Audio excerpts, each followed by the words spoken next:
Hi, welcome to another session of the Dreaming Addict podcast. Only this time, you're not only going to hear my voice, but see my face.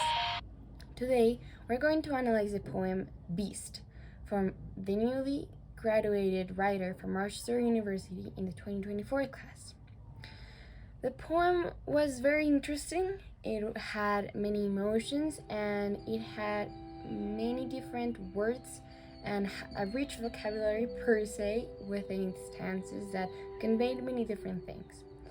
I invite you to watch my other video where the poem is being recited for you to understand a little bit more of this analysis. Now, as you know, the analysis of the poem focuses on 6 things. We are going to start, of course, with subject. Within the subject, we talk about what the poem is about, what is the context of the story, and basically where did it came from.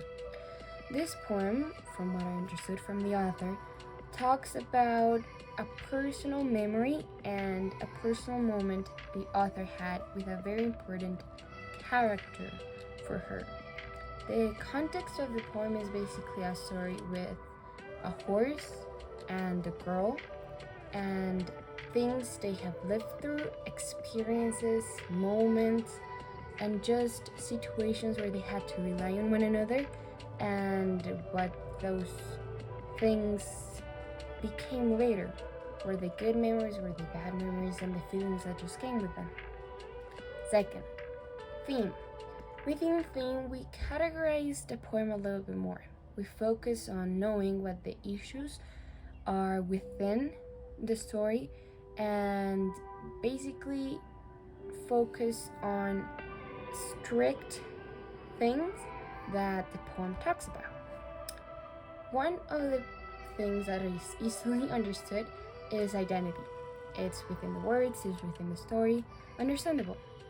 The second one is, of course, memory, which is more of a personal thing, maybe even a secret thing, which maybe is only understandable for the author, but it is there. And conflict, the third theme, which is also carefully woven within the words, but it's there because you can feel it, and I'm pretty sure you can get it too if you read the poem. Third, tone. As you may know, tone is basically the attitude that the poem is written in. It usually follows a specific set of words for the specific tone that you're trying to use in the poem to convey different feelings and emotions that help you identify the kind of mood that the poem is encased in. In this case, the tone was interesting to identify because the rhythm that it's used changes a little bit the emotions conveyed per se at the beginning and at the end of the poem. What I'm trying to say is the tone, from what I understood from the author's words,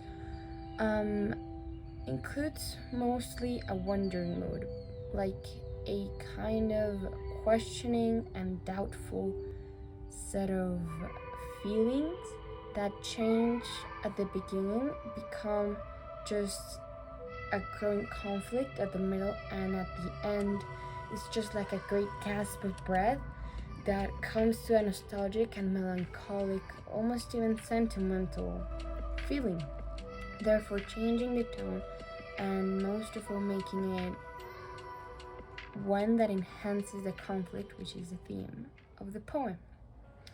Following of that, within the ways to analyze the poem, we have to go to the imagery, or more or less the literary devices. The author chose to use 10 literary devices in the poem, which help them make it a richer one, make it one that makes you feel so many feelings, and one that makes some of the things of the poem come true. Within these literary devices that the author used, we have imagery, personification, allegory, ellipsis, doppelganger, flashback, hyperbole, epiphany, zeugma, and juxtaposition. As you may have heard, there are some funny looking ones, like juxtaposition, that helped the author. Juxtaposition is a literary device that has a comparison within two things that just makes the contrast even easier to get.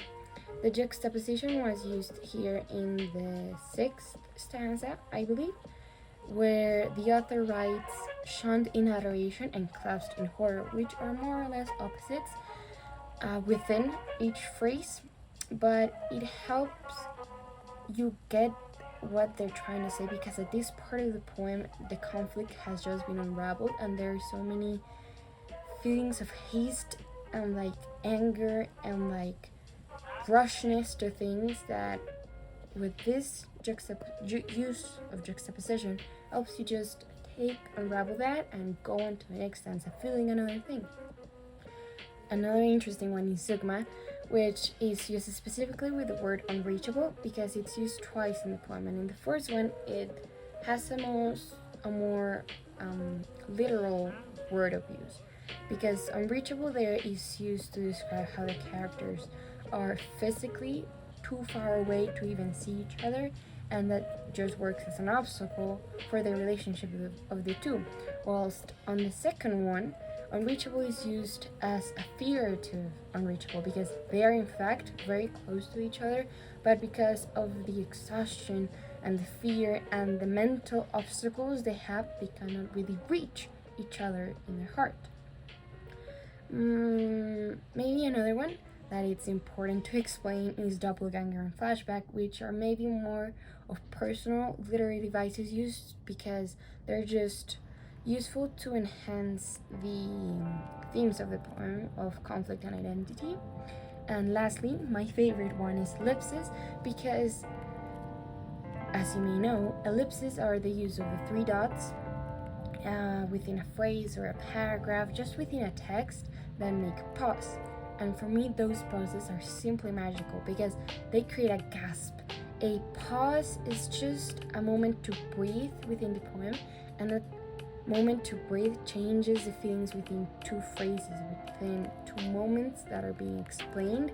It's just, for example, I'm going to explain this a little bit more in the end of the analysis, but the poem makes me feel as if I was running and running and running, and then I just stopped and gasped for breath.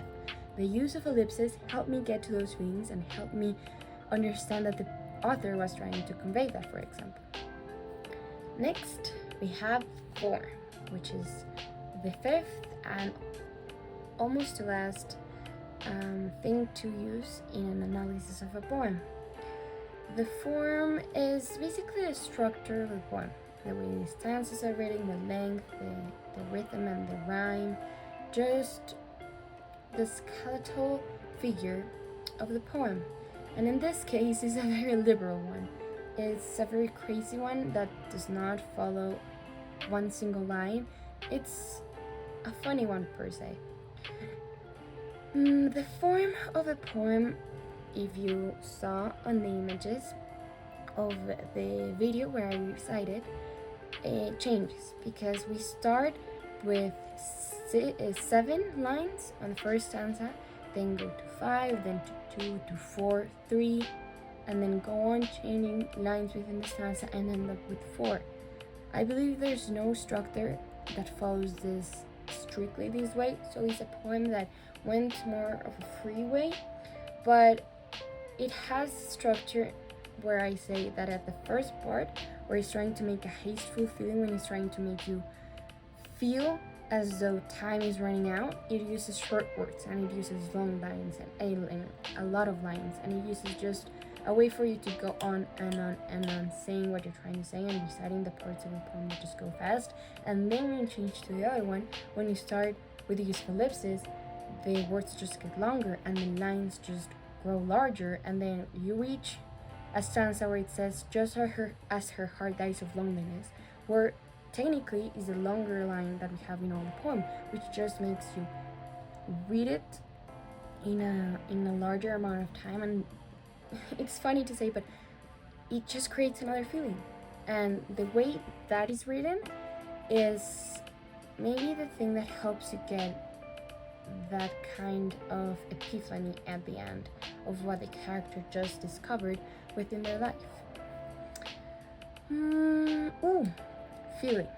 The last thing to analyze a poem is to get the feelings of the poem, to get what the author was trying to convey, just to understand what the author was going through when they wrote the poem, what made them hit that inspiration and sparkle onto a text.